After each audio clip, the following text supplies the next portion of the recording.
अस्सलाम वालेकुम नाज़रीन, आप देख रहे हैं डेली तस्कीन न्यूज़ 24/7 और मैं हूं आपका मेज़बान आमिर सुहेल। एक बार फिर से आप सबका स्वागत करता हूं। आप लोग जानते हैं कि जब से जम्मू कश्मीर अपनी पार्टी भाजपा इन सब पार्टियों के वादे दावे उसी दौरान उसी वक्त से लोगों ने धीरे धीरे अपने इस्तीफ़े जो हैं वो पेश करने स्टार्ट कर दिए गए। आप लोग जानते होंगे मेरे साथ एक जानी मानी शख्सियत मौजूद है, XMLC फिरदौस अहमद टाक साहब। और टाक साहब का बहुत अच्छा काम रहा है दौरे इक़्तिदार और दौरे हुकूमत PDP के। लेकिन आखिरकार PDP को वाइट वॉश क्यों कर दिया गया है? जैसे एक मैच में पूरी तरीके से एक टीम को वाइट वॉश कर देना, विकटों पे विकटें गिरती हैं, और इसी तरीके से मुझे लगता है कि सियासत के अंदर PDP की जो विकटें हैं वो धीरे धीरे गिर रही हैं। और हालांकि जो PDP के सीनियर लीडर्स थे, इन लीडर्स ने आपस में मिलकर एक नई पार्टी को एक शक्ल दी, एक वजूद दिया, जो पार्टी आज लोगों के साथ काफ़ी वादे भी कर रही है और काफ़ी दावे भी कर रही है। खैर, उनके वादे दावे तो लगे रहेंगे क्योंकि जम्मू कश्मीर के अंदर उन्होंने अपनी सरकार बनानी है। कुछ झूठे दावे भी होंगे, कुछ सही भी होंगे। लेकिन PDP के जो सदर थे और उनकी हुकूमत के अंदर PDP का काम काज सही था, लेकिन जब से महबूबा जी आई तब से लीडर्स ने इस्तीफ़े जो पेश किए वो क्यों बड़े पैमाने पे देखने को मिले। इसी सब पर मेरे साथ बात करने के लिए मौजूद हैं फिरदौस साहब। सर, आपने वक्त दिया, बहुत बहुत शुक्रिया आपका डेली तस्कीन को। मुझे समझ नहीं आ रही जम्मू कश्मीर की सियासत में क्या है। फिरदौस साहब, आप तो एक सहाफ़ी भी रहे हैं अपने वक्त में और बहुत पुराने सहाफ़ी हैं। आपने बहुत पुरानी सहाफ़त की है 90s के दौर में। मैं आपसे एक पॉलिटिशियन भी और एक सहाफ़ी के तौर पे भी एक सवाल पूछूंगा। आपको नहीं लगता है कि PDP की गलतियां हुई हैं बड़े पैमाने पे महबूबा जी से, जिसकी वजह से PDP के अंदर वाइट वॉश किया गया? PDP से धीरे धीरे लीडर्स ने इस्तीफ़े देने स्टार्ट किए। हालांकि लीडर्स के बड़े बयान भी सुनने को मिले। महबूबा जी ने पहले कहा 370 को तोड़ोगे, बारूद से खेलोगे, आर्मी कैंप में जाते हो क्या बच्चों के लिए टॉफ़ी लेने जाते हो? मतलब दो सवाल, दो मुँह डिप्लोमेटिक बात। और आप आज भी इसी पार्टी के साथ जुड़े हुए हैं, इसी पार्टी को सपोर्ट कर रहे हैं। हालांकि इस पार्टी को सब छोड़ के चले गए हैं। PDP का कोई वजूद ही नहीं है जम्मू कश्मीर के अंदर बचा। चंद MLCs होंगे, चंद पूर्व मंत्री होंगे या MLAs होंगे, लेकिन जो बड़े सियासी चेहरे थे वो आज इस पार्टी में कोई नहीं है। आप मानते हैं कि ये कहीं ना कहीं महबूबा जी की गलतियाँ थी, उनके बयानबाजी, उनके ट्वीट्स। अब उनकी बेटी ने उनकी कुर्सी ले ली, इल्तिज़ा मुफ्ती ने, अब वो भी धीरे धीरे वही ट्वीट स्टार्ट कर रहे हैं। लगता है कि इन सब से पहले काफ़ी नुकसान हुआ है, अब ये जो कर रहे हैं इससे आते वक्त में भी काफ़ी नुकसान हो सकता है।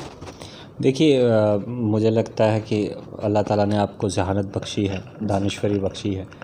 आपने अपने पूरे सवाल में मुझे लगता है मेरे अपने ही सारे सवालों का जवाब भी दिया है। बात यह है कि जब भी किसी कौम पे किसी जगह पे जंग नाफिज की जाती है तो सबसे पहले जो वहाँ टारगेट होता है वो शहर नहीं होता, किला होता है। कि उस जगह का किला कहाँ पे है जिसको मिसमार किया जाए ताकि रेजिस्टेंस, लास्ट रेजिस्टेंस भी ख़त्म हो जाए। और पीपल्स डेमोक्रेटिक पार्टी, अगर आप कहते हैं कि गलतियाँ हुई हैं, गलती हुई है, मैं इसे तस्लीम करता हूँ, गलतियाँ हुई होंगी, कोताहियाँ हुई होंगी, लेकिन सबसे बड़ी गलती अगर पीपल्स डेमोक्रेटिक पार्टी की आप कहें तो मुझे लगता है ये है कि पीपल्स डेमोक्रेटिक पार्टी की सदर और हमारी चीफ मिनिस्टर उस वक्त की महबूबा मुफ्ती साहिबा, उन्होंने कंप्रोमाइज़ नहीं किया। उन्होंने किसी भी बेसिक एजेंडे से कंप्रोमाइज़ नहीं किया, जिसकी वजह से भारतीय जनता पार्टी ये समझ गई कि जो उनके इरादे हैं उसमें सबसे बड़ी रुकावट अगर कोई होगी वो मैडम महबूबा मुफ्ती होगी। आप उनके दौरे इक़्तिदार की बात करें, जितने भी एजेंडाज़ पीपल्स डेमोक्रेटिक पार्टी ने जो उस 2 साल के वक्फे में जो यहाँ पे इम्प्लीमेंट हुए, वो एजेंडाज़ PDP के थे। चाहे वो स्टोन पेल्टर्स को एमनेस्टी देने की बात होगी, चाहे रमज़ान सीज़ फायर देने की बात होगी, चाहे सेंटर की तरफ से एक नया इंटरलॉक्यूटर हुर्रियत कॉन्फ्रेंस के साथ डिफरेंट शेड्स ऑफ ओपिनियन के साथ बात करने के लिए अपॉइंटमेंट पे बात होगी। आप एडमिनिस्ट्रेटिव लेवल्स पे देख लीजिए, जनरल पब्लिक ग्रीवेंसेस देख लीजिए, आप कुठवा का हादसा देख लीजिए।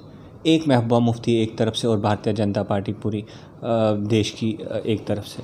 तो कहीं ना कहीं भारतीय जनता पार्टी और केंद्र में बैठी हुई एजेंसीज़ को ये लगा कि एक ही शख्स है और एक ही जमात है जो उनके रास्ते में, उनके इरादों के लिए, उनके जो प्लान्स हैं, उनकी जो स्ट्रेटजी है, उसके लिए एक पार्टी और एक जमात जो है वो रोड अटका सकती है। और हाँ, टारगेट किया गया, मैं इस बात को डिनाई नहीं करता हूँ।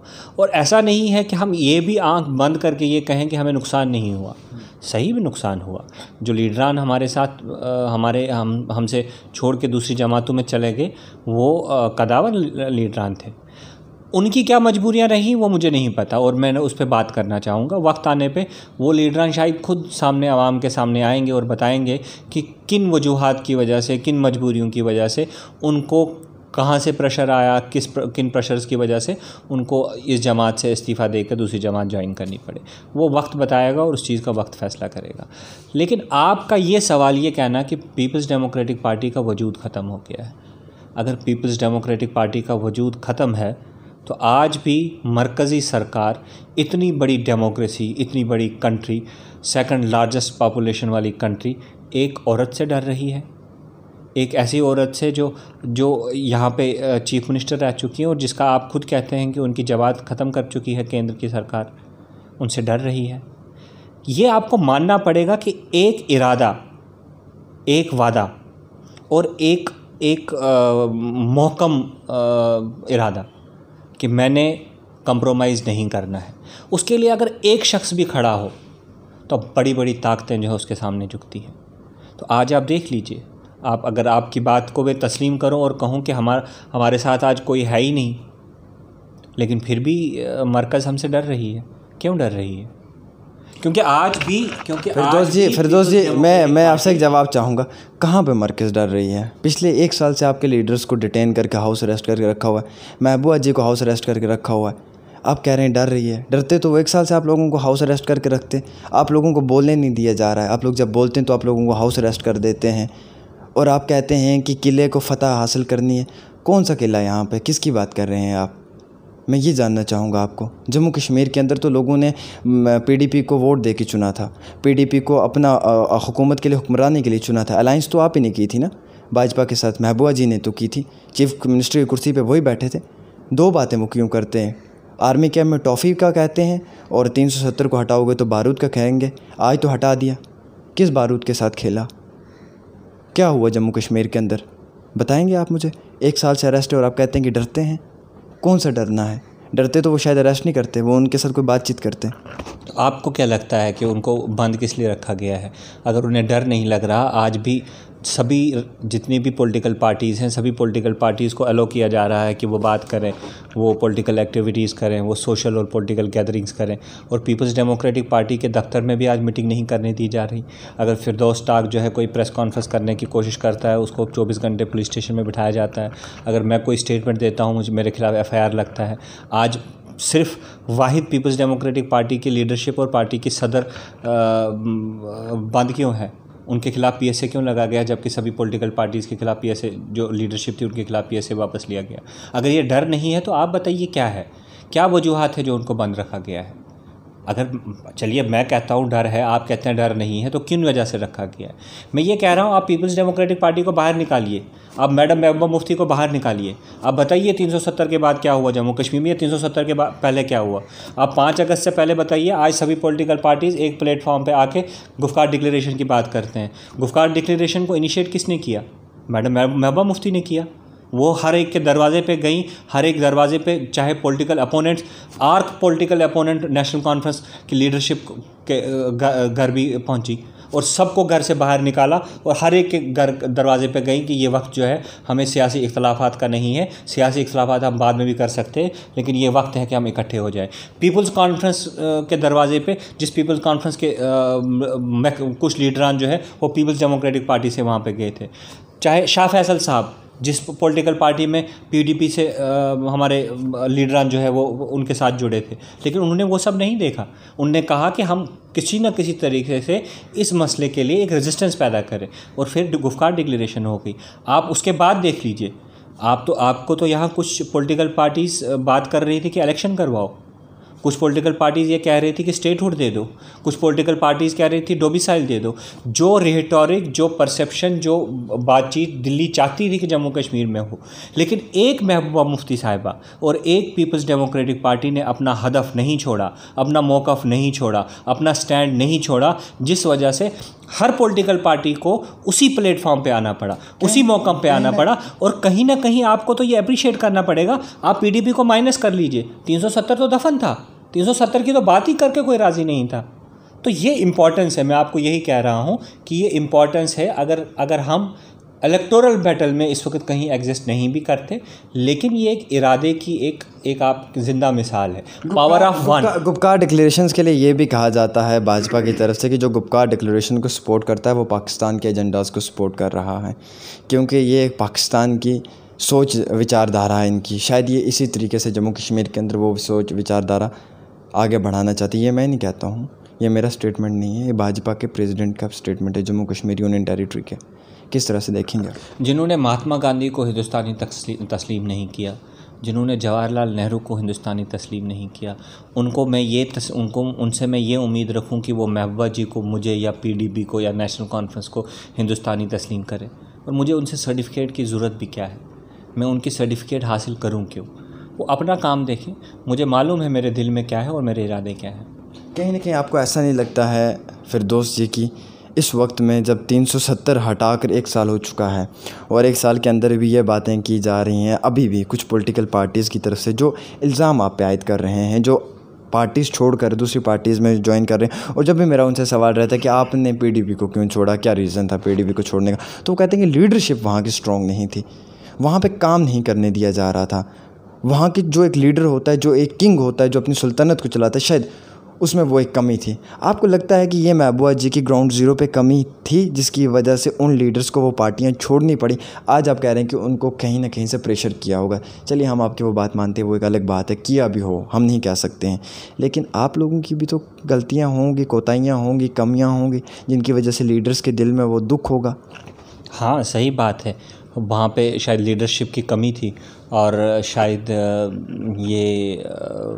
मुझे लगता है गलतियाँ, खामियां रही होंगी इस पार्टी की टॉप लीडरशिप की, कि उन्होंने एक अदना से शख्स को घर से उठाया और एमएलसी, पहले तो इलेक्शन मैंडेट दे दिया, जब इलेक्शन नहीं जीत पाया तो एमएलसी भी बना दिया। और इनमें से आप बताइए कितने लोग खानदानी सियासतदान? यानी कि आपकी फिरदौस जी, आपके कहने का मतलब आपने अपनी एग्जांपल पुट की कि जैसे मैं एमएलए नहीं बन पाया, एमएलसी मुझे बनाया गया, तो मैं एक नाकामयाब इंसान था। इसी तरीके से उनसे और जो कमियां हैं वो पीडीपी के अंदर हुई हैं, जिसकी वजह से वहाँ के लीडर्स उस पार्टी को छोड़ के चले गए। यानी कि जो लीडर्स इल्ज़ाम लगा रहे थे कि हमें वहाँ पे मौका नहीं मिला काम करने का, उन लीडर्स को डेजिग्नेशंस दी गई जो लीडर्स का वजूद नहीं था। तो वो चीज़ आप खुद एक्सेप्ट कर रहे हैं? आप मुझे पूरा कंप्लीट करने दें, तो उसके बाद आप मुझे फिर सवाल कर लें। मैं बैठा हूँ, आपके सारे सवालात का जवाब दे सकता हूँ। मैं आपको एक मिसाल दे रहा हूँ कि आप जितने भी लीडर्स की बात कर रहे हैं, उनमें से एक तो फाइनेंस मिनिस्टर रह चुके हैं, the highest empowered minister in the entire cabinet. Chief minister के बाद फाइनेंस मिनिस्टर होता है। उसके अलावा सीएपीडी मिनिस्टर रह चुके हैं। टॉप मिनिस्टरियल पोस्ट जो हैं वो उन्हीं लोगों के पास थी, और वो कह रहे हैं कि काम नहीं करने दिया जा रहा था, और वो लीडरशिप की गलती थी। मतलब मुझे एमएलसी बनाया गया जबकि मैं कहीं पॉलिटिकली एग्जिस्ट नहीं करता था। मैं कल पीडीपी को छोड़ दूं और कहूं जी ये पार्टी जो है ऐसी है जी, यहाँ पे लीडरशिप को काम नहीं करने दिया। पहले मैं खुद को तो देखूं मैं क्या था और मुझे बनाया किसने। पीपल्स डेमोक्रेटिक पार्टी के हर लीडर को मुफ्ती मोहम्मद सईद ने बनाया है। वो मुफ्ती मोहम्मद सईद की ज़ात, उनकी पॉलिसीज़, उनकी जो राजनीतिक एक्सपीरियंस था उसकी वजह से बना। और जब वो बना, उसके बाद जब वो छोड़ के गया, तो हर एक को एक्सक्यूज़ चाहिए होता है। कल अगर मैंने भी कुछ करना होगा, मुझे भी एक्सक्यूज़ चाहिए कि मैं क्यों छोड़ के जा रहा हूँ। लेकिन लोग बखूबी वाकिफ़ है। आप तो कह रहे हैं कि लीडरशिप क्राइसिस थी। अल्ताफ़ साहब तो चीफ मिनिस्टर कैंडिडेट बनाए पीडीपी ने। इससे ज़्यादा रुतबा क्या दे सकता है कि कोई जमात किसी को।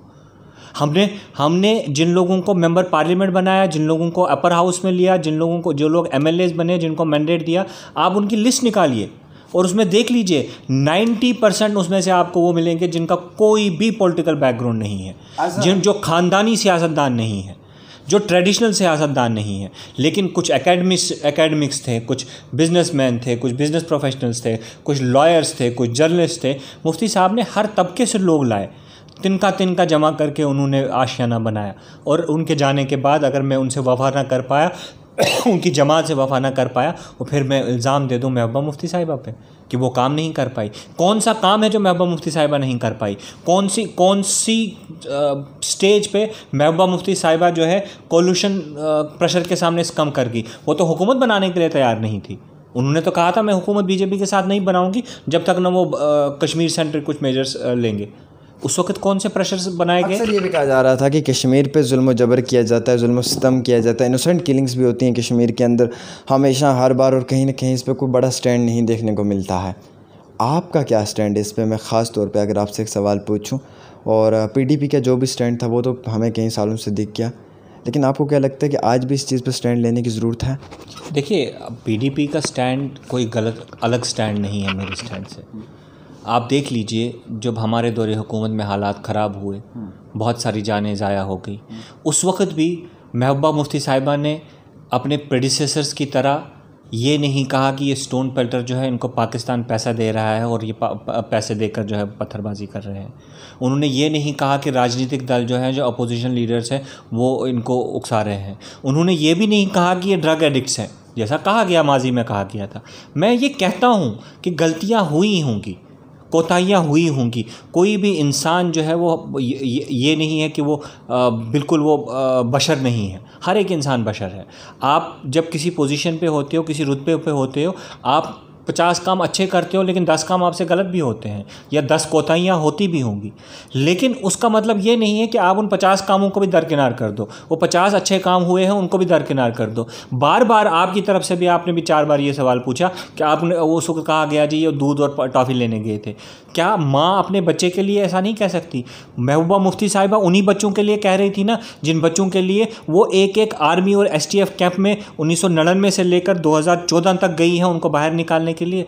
क्या वो माँ नहीं थी? क्या वो बहन नहीं थी उन बच्चों के लिए जिनको वो मरता हुआ देख रही थी, गोलियों का निशाना बनते हुए देख रही थी, और अपनी दौरे हुकूमत में देख रही थी, जिनके लिए वो लड़ती रहीं? उन्होंने हर इल्ज़ाम, उन पे ये भी इल्ज़ाम लगाया गया कि इनको पाकिस्तान स्पॉन्सर करता है ताकि ये मिलिटेंट्स के घर में जाए, ताकि ये स्टोन पेल्टर्स के घर में जाए। उनके लिए एज ए माँ उन्होंने एक इंसिडेंट के बारे में कहा कि क्यों गए थे वो आर्मी कैंप पे हमला करने के लिए निहत्थे नौजवान। क्या उनके घर वाले उनको रोक नहीं सकते थे? अब उसके लिए उसको सर्टिफाइड नहीं किया जा सकता है। आप देख लीजिए, बुरहान वाली किलिंग पे देख लीजिए मैडम महबूबा मुफ्ती का क्या बयान था। उसके बाद जितनी भी किलिंग्स आई, मैं आपसे जानना चाहूँगा, उन्होंने उस वक्त भी ये बात कहा था कि अगर मुझे पता होता कि ये एनकाउंटर हो रहा है तो हमारी तरफ से पूरी कोशिश होती कि इसको जिंदा गिरफ्तार किया जाए। यानी कि यहाँ पे महबूबा जी जो है वो पाकिस्तान का सरेआम सपोर्ट करे, एक दहशतगर्द को बचाने के लिए बातें कर रहे हैं। आप कह रहे हैं दहशतगर्द, हम ये कहते हैं आप ही की ज़बानी। 2 चीज़ें होती हैं कि एक दहशतगर्द है, एक भटका हुआ नौजवान है, एक गलत रास्ते पर चलता हुआ नौजवान है। क्या कोई भी कानून किसी शख्स को दोबारा अपना डिसीजन बदलने के लिए, क्या कोई जब भी कोई एनकाउंटर होता है वहाँ पे पहले ऑप्शन ये नहीं दिया जाता कि आपको चॉइस दी जाती है कि सरेंडर किया जाए? जिस नौजवान से कहीं इनोसेंट किलिंग्स हुई हो, मैं कह रहा हूँ किसी भी शख्स ने, आप एनकाउंटर जो है वो तो अल्टीमेट डिसीजन नहीं है। कानून अपना वो तरीका है ना। आप किसी को गिरफ्तार करते हैं, उसके खिलाफ एविडेंसेस पेश करते हैं, कोर्ट में ले जाते हैं, फिर चाहे कोर्ट फांसी दे दे चाहे छोड़ दे। तो सरेंडर करवाना या सरेंडर की चॉइस देना या सरेंडर कराना एंटी नेशनल तो नहीं हो सकता, या आउटसाइड द लीगल प्रिव्यू तो नहीं हो सकता। मैं ये कहने की कोशिश ये कर रहा हूँ कि जो हालात बने, उन हालात में गलतियाँ हुई होंगी, कोताहियाँ हुई होंगी, लेकिन इंटेंशन हमेशा सही थी। आप उन हालात के बाद भी देख लीजिए, जिन 16,000 स्टोन पेल्टर्स को गिरफ्तार किया गया, उन 16,000 स्टोन पेल्टर्स के लिए महबूबा जी लड़ती रही, मरकज़ से, होम मिनिस्ट्री से लड़ती रही, प्राइम मिनिस्टर से लड़ती रही, जब तक ना उन 16,000 स्टोन पेल्टर्स को दोबारा ज़िंदगी शुरू करने के लिए चांस दिया गया। उन 16,000 स्टोन पेल्टर्स को मिलिटेंट बनने से रोका गया। उन 16,000 स्टोन पेल्टर्स को एक दोबारा से अपनी नई ज़िंदगी शुरू करने का मौका फराहम करते हुए उनको एमनेस्टी दी गई। इसीलिए रूलिंग पार्टी कहती है कि महबूबा जी पत्थर मारने वालों का सपोर्ट करती हैं, और पथराव जो यूथ है, भटका हुआ यूथ है, उसके साथ कदम बढ़ा के आगे बढ़ती हैं। वो पत्थर मारते हैं और वो अंदर से बाहर निकाल के ले आते हैं। देखिए, मैं रूलिंग पार्टी, अगर आप भारतीय जनता पार्टी और संघ परिवार की बात करते हैं, मैं आपसे बार बार कहता हूं कि मुझे उनकी सर्टिफिकेट की ज़रूरत नहीं है। आपको नथुराम गोडसे के फॉलोवर्स और नथुराम गोडसे को पूजने वाले लोगों से ना तो मैं कुछ अपेक्षा करता हूं, ना तो मुझे उनसे कुछ उम्मीदें हैं। चलिए, बहुत बहुत शुक्रिया। मेरे साथ बातचीत करने के लिए मौजूद थे XML से फिरदौस अहमद टाक साहब से बातचीत हुई पीपल डेमोक्रेटिक पार्टी को लेकर चलते हुए। आखिरकार ऐसा क्या है कि ज़्यादा जो इस्तीफ़े हैं वो PDP से ही देखने को मिले, और जैसे कि इनका फरमाना था गुपकार डिक्लेरेशंस में महबूबा जी का बड़ा रोल रहा है, अहम रोल निभाया है उन्होंने। और वहीं दूसरी ओर रूलिंग पार्टी का ये भी कहना था कि गुपकार डिक्लेरेशंस को सपोर्ट करने वाले पाकिस्तान को सपोर्ट करते हैं, पाकिस्तान की मेंटालिटी को सपोर्ट करते हैं और कहीं ना कहीं पाकिस्तान के नापाक साजिश वाले एजेंडाज़ को सपोर्ट करते हैं। खैर इनका क्या जवाब मिला ये देखने वाली बात है, लेकिन जो इनका फरमाना था कि दौरे हुकूमत महबूबा जी की जो उन्होंने बातचीत की थी 370 पे, वो किस हद तक कामयाब रही वो आप लोगों ने भी देख लिया, हमने भी देख लिया। और अब पूरा हिंदुस्तान जो है वो उनसे घबराता है। अगर घबराता है तो इसीलिए क्या उनको हाउस अरेस्ट करके रखा हुआ, उन्हें बाहर आने की इजाज़त नहीं दी जा रही, या फिर कहीं ना कहीं उनके हिंदुस्तान की हुकूमत के दिल में कोई खौफ डर नहीं है और उन्होंने धड़ल्ले से उनको बंद किया हुआ, जब तक जी चाहेगा तब तक बंद रखेंगे, जब जी चाहेगा तब रिहा कर देंगे। तो आप दोनों साइड से समझ सकते हैं कि एक साइड से डर भी हो सकता है और एक साइड से कहीं ना कहीं उनकी मनमानी मनमर्जियाँ भी हो सकती हैं। खैर इन्होंने काफ़ी बातचीत आपके साथ की और PDP को ख़ास तौर पर PDP की आइडियोलॉजी मेंटालिटी को लेकर की कि जो भी आज लीडर आज पार्टीज़ बनाकर हुकूमत करना चाहते हैं जम्मू कश्मीर में, शायद वो कहीं ना कहीं मुफ्ती मोहम्मद सईद के हाथ के बने हुए लीडर्स हैं जिनको मुफ्ती मोहम्मद सईद साहब ने बनाया है। चलिए ये तो आता वक्त ही बताएगा कि वो कितने कामयाब हो गए, लेकिन फ़िलहाल फिरदौस साहब से बड़े ख़ास बातचीत हुई और आप इस वीडियो को ज़्यादा से ज़्यादा शेयर भी कर सकते हैं। आप देखते रहें डेली तस्कीन न्यूज़ 24/7 आमिर के साथ जम्मू से। अल्लाह हाफ़िज़।